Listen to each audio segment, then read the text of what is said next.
I don't know anymore. I thought it would be fun to do a review series of Disney Channel shows I've never seen before, but after Bizaardvark and Best Friends Whenever, I practically lost hope and realized there probably is no show like Girl Meets World, and maybe I had to accept that. Why did you cancel Girl Meets World, Disney Channel? Why are you producing crap shows, and how are you gonna make up for them? I'm standing on the edge, and everything I know is blowing. 1, 2, 3, I'm ready for tomorrow. Tomorrow starts today. There ain't no map to follow, but I'm with you all the way. Yes, yes, yes, yes, yes, yes, yes. If you can't tell from the pure joy splattering out from within me, I love this show. That's Girl Meets World Sabrina Carpenter singing the theme song, by the way. There's a lot to discuss, so let's just get into it. Andi Mack, played by Peyton Elizabeth Lee, is a young Asian American girl who has a passion in making recyclable artistic crafts and spends her days hanging with her two best friends and obsessing over her crush. It's Jonah Mack.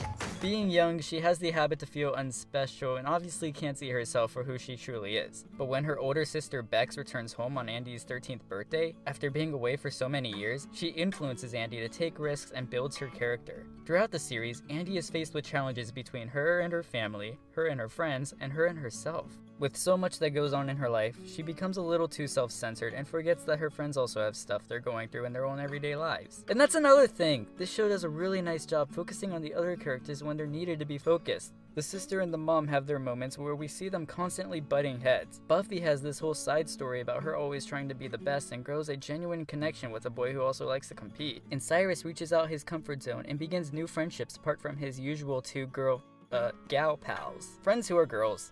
Andi Mack is a coming-of-age story done right, and for Disney Channel standards, I'm astonished. Andi Mack was created by Terry Minsky, who also created Lizzie McGuire, and yeah, I can see the similarities between the two shows. Andi Mack has its own version of Kate, the mean but misunderstood girl named Amber. Amber alert, Amber alert. Stop. And by the way, Amber Alerts are for kidnapped children. They're kind of terrifying. Man, the jokes in this show. I'm gonna go, it was my first period. Exactly. Oh, by the way, Ultimate Frisbee is well appreciated in this show, and I'm glad it is. It's a bigger sport than most people believe. Jonah sure agrees. It's Jonah Mack. Do I hate anything in this show? No, just a few nitpicks. 1. Amber. They try to make her feel misunderstood, but she was just too much of an antagonist in season 1. She humiliated Andi and cheated on Jonah. It just doesn't blend right. And 2nd, there are a few scenes at the school that play a little too extra, but again, nitpicks. If you've already seen this show, then you're probably patiently waiting for me to correct myself on a few things. So here's your spoiler warning for those who haven't seen the show. Okay?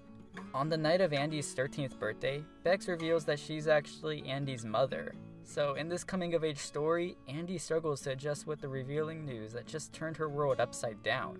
It's a change her entire family has to adjust to, and it's not easy. This show truly knows how to challenge its characters, and that's what I love about it. If you haven't yet, I highly recommend you give Andi Mack a chance. Okay. I originally started making this video before season 2 premiered, so I originally didn't want to make accusations or jump to any conclusions based on the hints in season 1. But it's official now, so I can just talk about it.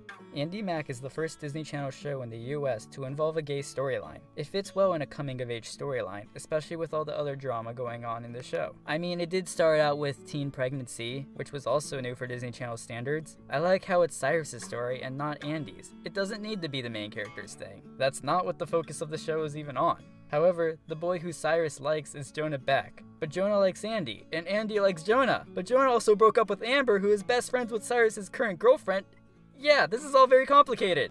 Currently in the show, Andi doesn't know about Cyrus's crush on Jonah, and just because Cyrus likes him doesn't mean Jonah will like him back. That's too easy. I don't want it to be easy. This is Andi Mack. I expect a more compelling storyline where the characters are to be challenged and put to a difficult test so that we can see how they will overcome the situation.